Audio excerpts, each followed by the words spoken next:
Greetings, everyone. My name is Joseph Solis-Mullen. I am a political scientist and economist at the Libertarian Institute with graduate degrees from the University of Illinois and Missouri. I'm also the Ralph Raico Fellow at the Libertarian Institute. I teach history and political science at Spring Arbor University. And I'm here to talk to you a little bit about uh, one of the chapters of my dissertation, which is about U.S. foreign policy from 1865 to 1898, which one historiography of the period calls the Great Desert. And this is a period that was for a long time very neglected, and that's one of the things that made me interested is because most foreign policy, certainly general uh, foreign policy books or surveys of American foreign policy, really very much breezed through the period. There's lots of expansion prior to that. There's the Louisiana Purchase, moving west. There's the war with Mexico. Um, but then after the Civil War, it kind of just everything goes dead, and until we talk about 1898, and suddenly the United States is expansionist.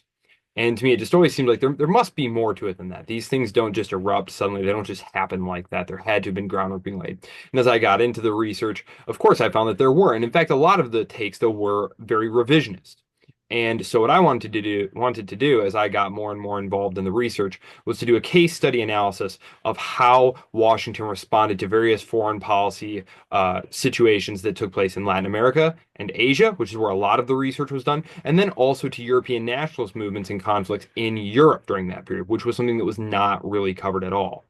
There are certain conflicts like the Wars of German Unification where there was a good bit of secondary research already done, but in other ones, like the one that I'm going to talk to you about today, which is Washington's response to what's known as the Great Eastern Crisis.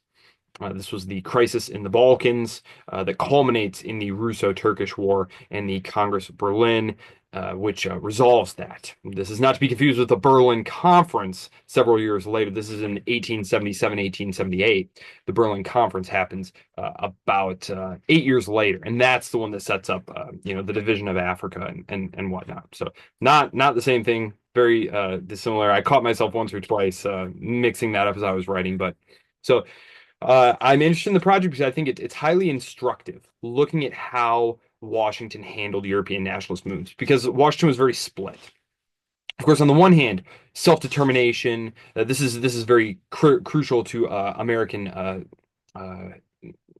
mythology, the American experience, American ideology. At the same time, though, the Monroe Doctrine had a corollary, and the Monroe Doctrine's corollary was we will.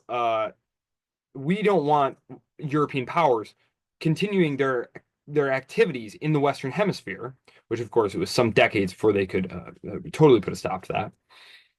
But in exchange, we, the United States, will not meddle in Europe's affairs. And so when you have things like the War of German Unification, when you have things like the Hungarian uprising, the Polish uprising, the Irish uprisings, and then the uprisings in Ottoman Balkans by the Christian populations, the Bulgarians, the Macedonians, the Greeks. That's when John Quincy Adams, this is in 1820s, which is outside the range of what I'm looking at, but that's when he gives his famous speech about we go not abroad in search of monsters to destroy.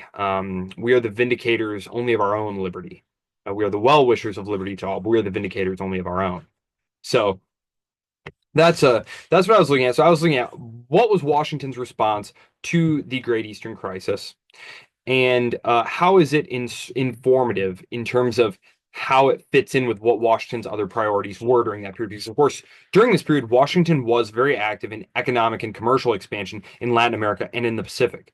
And right at this exact time, there's a very tense maneuver going on over Samoa between the United States, Great Britain, and Germany. So right as the Great Eastern Crisis is erupting in the latter half of the 1870s, that's when what Paul Kennedy refers to as the Samoan Tangle emerges.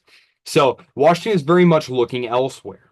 And so the press, though, the press coverage is very, very, very intense, and it's the period of yellow journalism. There's a lot of really sensationalist accounts of the massacres going on there, and there's this rhetoric of the need for humanitarian intervention that Washington is able to keep at arm's length because there is no clear strategic or economic incentive to go there. there's not a strong enough domestic political pressure group to put pressure on Washington to do something other than maintain its neutrality. And so that is why Washington does nothing but offer rhetorical support for national independence.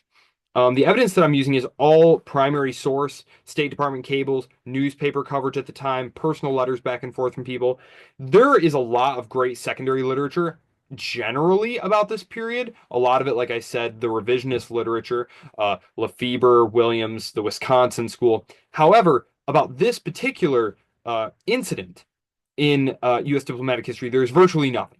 I could find only one uh, secondary piece of literature that was directly interested in an aspect of this, and it was more about the personality in it, and that was Schuyler, who was one of the minor diplomats who was actually leaking information to the liberal opposition in Great Britain from his role on the ground there. And so it was sort of a scandal.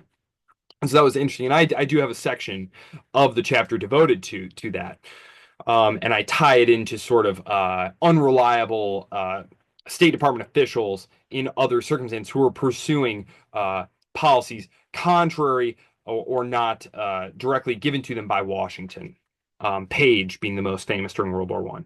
But I use diplomatic history. I use a geopolitical diplomatic perspective. I consider myself a post-revisionist, so I'm synthesizing the traditional and revisionist accounts, and I'm taking a very transnational perspective, looking at how all of those things fit together. My main conclusion is that it's entirely understandable that Washington did not get involved in any way other than the symbolic. The United States had no major concerns in that area, and it was much more important, as you see in the internal communications, that hey, if we want to have the sort of that moral position of hey, we said that we're not going to get involved, so you better not get involved here. If we want to push them out of the hemisphere here, we need to not be involved there, because it could also provoke them to get involved there. In the Western Hemisphere. And so obviously there's lots of further avenues for study there. The next one that I'm working on is actually some of the Asian incidents there. I already did the Samoa one, but there's obviously going to be a lot of more opportunities for research there, especially in the Balkans as those situations unfold and the occupation of Bosnia-Herzegovina by Austria unfolds. The American diplomats on the ground were very perspicacious. They actually tended to have a very firm understanding of what was going on and relaying that back to Washington. So I look forward to the opportunity to continue my research in that regard.